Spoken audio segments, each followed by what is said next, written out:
I'm Ashley Malloy and welcome to the Final Whistle, the show that covers UConn sports news in the books, leagues and competitions. And this week I'm joined by two new guests in the studio who both study sports journalism. We have second year student David Lambert and Alan Martin, who is in his first year. So guys, thanks very much for joining us. Oh, thanks for having us. And I can also see you sporting two very good Movember moustaches there.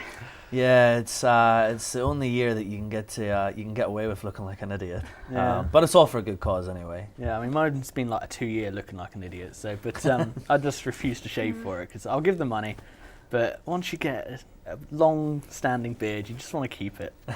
I know what you know. I'd give it a go, but might get some eyeliner out and draw one on. Give it a try. That would be awesome. Give it a try. To start with, here are the highlights of the women's hockey firsts when they took on Edge Hill firsts.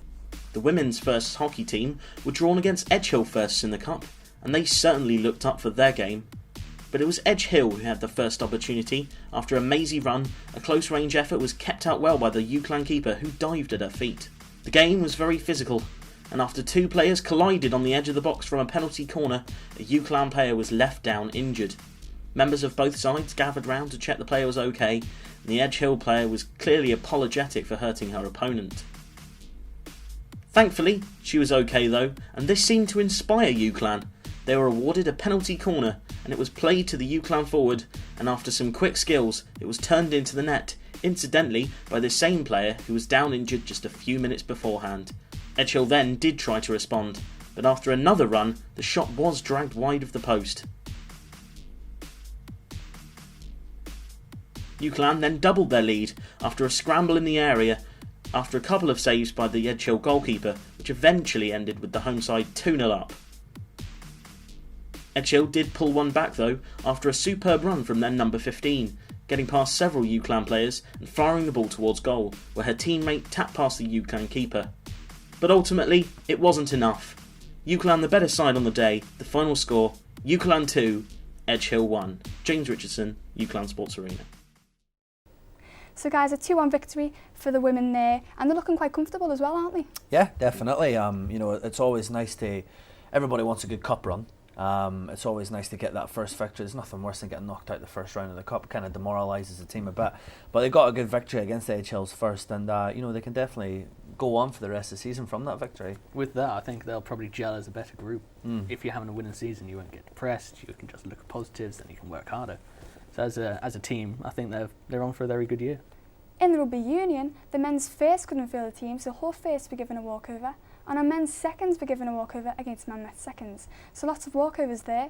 And the women's seconds, however, did play on Wednesday in the league, and they won 17-15 against Monmouth seconds. So guys, a very, very close result there, but a win, thank goodness. I think that one of those first early wins, because you're still getting used to everything, I think that is very key. And even if it's a close game, it's a win. They can look at that and they can see why it was close, but they can also progress from that and really think about what they're doing now. Yeah, and other teams that we've talked about previously, the women's first lost their first game actually at 34-10, which was quite a heavy defeat. And they've taken what they've done wrong, and they've taken it to their next game.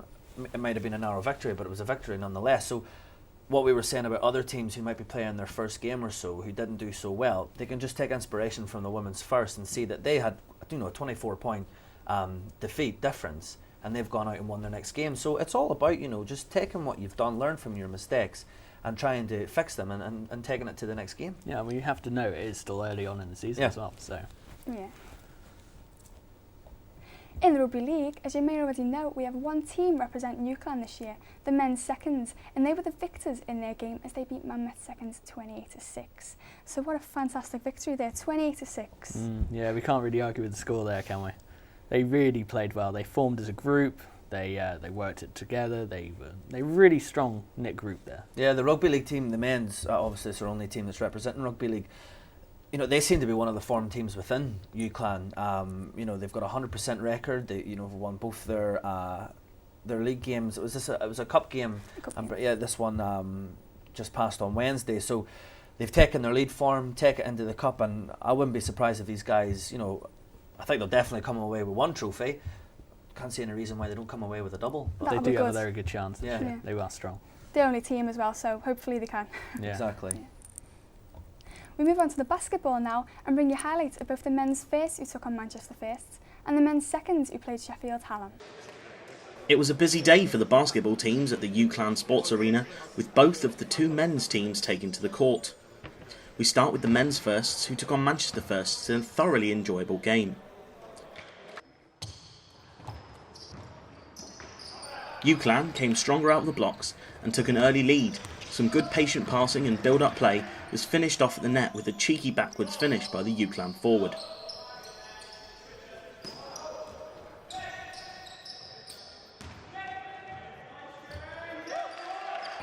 But as is the way with basketball, Manchester came back fighting and quickly fought their way back into the game after a loose ball in the area was eventually poked home. Despite the game being end-to-end, it was Manchester who led into the final stages, and it became an excellent spectacle to watch, both sides going for extravagant three-pointers, including that one from UCLan and this one from Manchester. But with UCLan still behind, they needed to fight back quickly, and did so with more long-range efforts. As the game entered the final seconds, Manchester looked to have the game settled with a 3-point lead, but the officials awarded UCLan a lifeline with 3 free throws to level the game. And after an edgy first shot, which just crept in, Alex, UCLan's number 16, needed to dispatch the final 2 throws in order to take the game into overtime and give UCLan a chance of picking up all the available points. The second shot was expertly dispatched, and the pressure was on for the final shot. Could he level it and take UCLan into overtime? He could, and now UCLan had a chance for all the points with the scores level at 55 all. Into overtime then, and it was UCLan who managed to seal the game with another free throw, which sealed the game in the closing seconds, although Manchester did have this chance just as the full-time whistle blew, but it could only hit the backboard to the delight of the UCLan supporters. A very tight game then, with the final score 65-60 to UCLan. Yeah, it was alright. We made hard work of it, especially early on. I think we needed to go on a run earlier. Lucky enough, Alex kept us in the game late on, free throws, luckily. And what are your feelings towards the next game? We're looking forward to it. It's Newcastle away, so it's a long journey, first of all, so we need to make sure we don't get off to a slow start there. Newcastle are very good, probably going to be up there to win the league this year, get promoted, so we're going to go there, hopefully try and win, but just give a good performance to ourselves. And what do you feel personally in your performance today? Yeah, we've done alright. Personally, yeah, I've done okay, but I'd like to speak more about the team. I think we've seen the game out well in overtime. I think we were quite lucky in the fourth that Alex sunk his free throws, but apart from that, yeah, we've done okay. I've done okay. And your aims for the season? We're after promotion. We want to try and get promotion, if not, get as close as we can. And how do you feel you can get that? Working hard in practice, winning games, and hopefully just continue to do all the little things. Thanks very much. No problem, thank you. Now on to the men's seconds, who faced Sheffield Hallam's seconds on the other court at the Sir Tom Finney Centre. This game was much more of a scrappy contest compared to the first match, with a lot of loose balls and changes over in play. It seemed to be Hallam who were getting the run of the bounce and ended up building an early lead over their UCLan opponents. Even as UCLan tried to fight back, it seemed the ball would always fall to Sheffield, including this attempt, which Hallam countered and eventually scored from.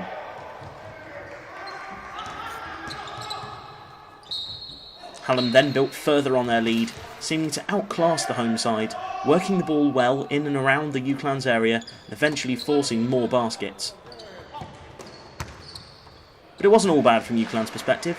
There were moments of quality, including this excellent three-pointer. But ultimately, it was this attack which summed up the day for UCLan, the unlucky defender slipping and leaving a free throw for the Sheffield player to score. The final score was UCLan second 62, Sheffield Hallam 85. So before we get talking about that entertaining men's first game there, let's talk about the men's seconds. Do you think complacency was the reason to them getting beat there? Yeah, they seem to be doing very well leading up to half time, and maybe the final score, when you look at it, doesn't really reflect the entire game. And I think they might have went in at half time and thought, maybe this is a little bit easier than what we thought it would be. And then obviously Sheffield have kind of seen that and noticed that, because you can tell sometimes with body language as well. I was there and we could see up until half time they were really gas on, everything going, and they came back and were just, as we said earlier, they were complacent. They just took it easy, they relaxed a bit, some of their plays got a bit sloppy. It just has a massive effect, because obviously the end result, They lost by near 20 points. Yeah, but they'll learn from that though. You know, they'll really, you know, the next time that they're leading at half time, they won't come out in the second half with that, you know, overconfidence. You know, they'll realise, you know, we did this last time. The thing is, if you go into a game, no matter what sport it is, with a half-time lead, you want to keep that lead, and you want to take it on to the final whistle. And you know, they'll realise now that, you know, that's, and I'm sure their coach would have said the same thing, and I'm sure it would have been a choice of words that he would have used as well, and they'll not do that again, that's for sure. Yeah, I mean, they're doing so well in the league as well, so maybe that got to them as well. Yeah, but I think, like, as long as they know what they've done wrong, they can then, like, look at what they've done wrong, and then the coach will tell them what they've done wrong. But I think overall they will come out stronger for it. In the women's basketball, the First were defeated 65-35 away against Lancaster. So a very crushing result there for them. But I mean, we have to look at Lancaster. They are a very strong team. And I mean, the result is never good when it's that sort of result. But I think as long as they look at it and they know what they've done, then they can really just review their performance and maybe just gel as a bond, gel as a unit and just work harder together. And it was away as well. So. Yeah, it was away. The disappointing thing about it, defeat to the side, it was who it was against. They'll not want to be getting defeated against their rivals. But they'll look at that, like you say, we keep talking about it, the fact that teams are starting to get to know each other and gelling with each other and that. And, and they'll look at that and think, right, where did we go wrong? What can we change? And, they'll be able to take that in the next game. And I would like to think, and I'm pretty confident the next time that they come up against Lancaster, it won't be a 30-point difference, I'll tell you that. Definitely. It won't be that difference. And with being an away match against a rival in the rival's hometown, it gives that added pressure to perform as well. And maybe that just got the better of them on the day. And it'll give them more of an incentive as well the next time they do play Lancaster, because they don't want to have the double being done over them by their rivals. And after that result, I can't see it being the same or anything close to the same result next time we meet. But most important thing, that's a long time away. Most important thing is just look forward to the next game and cut out the mistakes. And keep pushing on, Yeah. In the football, the men's First knocked out Edge Hill seconds out of the cup, winning 5-1. However, it was disappointing for the women's First as they suffered a 4-2 defeat against Liverpool John Moore's First. The men's First have had a terrific start to the season. Do you think they can get a title this year? I can't see any reason why not. They've started off the season unbeaten. They've won 2 and drawn 1 out of their first 3 games. They've got a result in the cup there now as well. The form that they started off with, they've obviously taken their league form into the cup now as well. And if not one trophy, I can definitely, same with the Rugby League guys as well, I think they'll definitely win 1 trophy, and there's no reason why they can't win 2. Yeah, looking very strong. The women's team aren't doing too well, as I've been commenting every week, the same thing. Yeah. Can they turn it around? Well, I think they did really well last year, and we know they did really well, and they know they did really well. But I think a lot of the key players may have disappeared or just not shown up. I mean, it's still early on, so we can't really go into detail about it. But I think that loss is just not what they're after. They just need to work on why they're losing and build that team back up from what they had last year. Yeah, and no one likes losing, and the girls will not be happy that that's 3 defeats in a row now. The first game was 9-0 defeat, second 5-1 and 4-2 now. But they'll have to look at the positives on it if they can find positives from it, and they can, because they've cut the goals conceded down and they've increased the goals scored. So they'll look at that and take that towards the next game. And if they can cut out more goals conceded and score more goals than what they've done already, then there's no reason. They're obviously getting better from what they're doing. You can see that from the results. Still 3 defeats, which is, the girls won't be happy with that.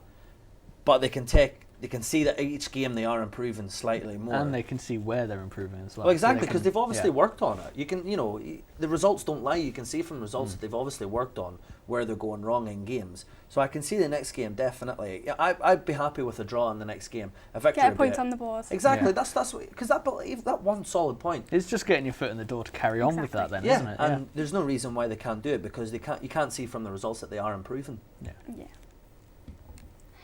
Now this week we decided to catch up with Preston North End women to see how they were getting on. The first ever episode of the Preston North End Women one-on-one quiz. We have two Scousers going head to head. In the red corner we have 21-year-old Sophie Jones, who plays on the right hand side of midfield, and her favourite subject is sport. Meanwhile, in the blue corner we have 20-year-old Paige Forster, who plays in centre midfield. Paige's favourite subject is music. That's the tailor tape. Now let's move into the quiz. What is the name of the red Teletubby? Dipsy. Lola Po. Poo. Yeah. Get in. Poo. In which country did the club Bruges play? Bruges. Bruges. Bruges. Germany. Germany. No. Poland. Holland. Turkey. Japan. Sweden. No, No. say Bruges. No, wait. Japan. No, Oh, you said that. think. Say the name again. Club Bruges. Bruges. Spain. No. Italy. Portugal. No. Is it France. Close. France. It's close now. France. Norway. No. Oh, I'm not very good at geography. I obviously not. Wait. Can you give us a clue? No, because if I give you a clue, you're dead easy. Alright, well, wait there. A lot of chocolate comes from this place. Switzerland. No. Oh, Sweden. No. Chocolate.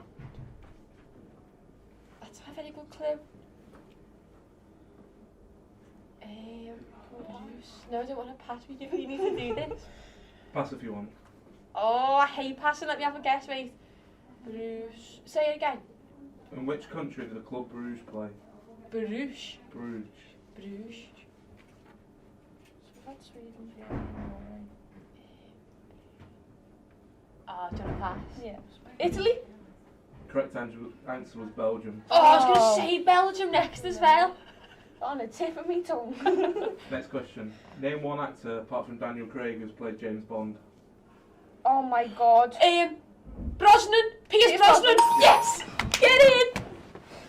Oh, you're going to get that then. So did I. 2-0. Sorry. Woo. Fourth Nice. question. What is the name of a baby goat?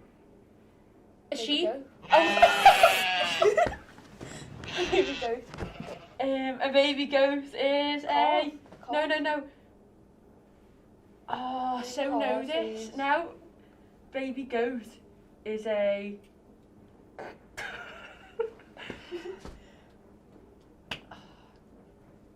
I was going to say that, but you said it. A baby goat. This is a trick question. A goat? No, it's a kid. Oh my god, I know that. Why the hell didn't you say that? Last question. If a plane crashes on the border of France and Spain, where do you bury the survivors? If it what? Plane If a plane crash. crashes on the border of France and Spain, where do you bury the survivors? Is this a trick question? In a grave? No. That's a good answer. On the border? No. Where they were from. No. Portugal. You don't bury them? Exactly all done. Yes! These are just stupid What was questions that for a score? stupid person Right to over to answer. you, Paige. Oh, 3-0. Whatever. Oh, That's come quiz here. over. So it's always good to have publicity there for the women's game, isn't it? Yeah, I mean, always putting forward women's game because, you know, they don't receive the same coverage and it's not the same as men's. We need to realise it is a completely different sport, even in the same category. But getting that publicity for them is key. We do want them to be known. So Yeah, and there's big changes as well, especially in England with women's football, with Hope Powell leaving the management for the England women's team and a new coach. I'm not sure if a new coach is Do you in think just that's a yet. good thing that she's left now? 15 years, I think they need a bit of change. You know, she's she'll done- bring she's- modern into the yeah, game. you know, she not taking. You know, Hope Powell did a lot for women's football in England, definitely. But I was going to say 15 years of the same person, but then you can't when you look at Sir Alex Ferguson. But I think results weren't coming. I think that was a difference. You know, people say give managers time, but course. the results, they were reaching major tournaments, which is a good thing, but they weren't really doing anything at those major tournaments.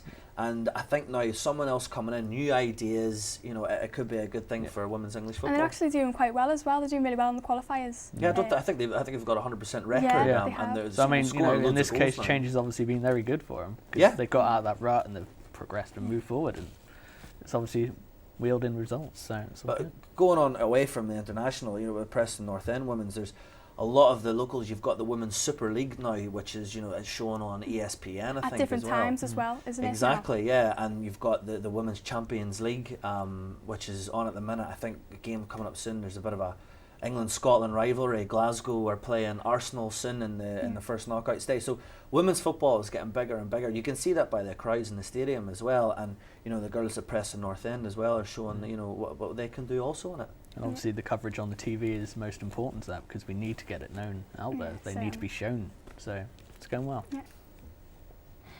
And that's all we have time for this week. Thanks again to David and Ellen for joining us. Thanks. No worries.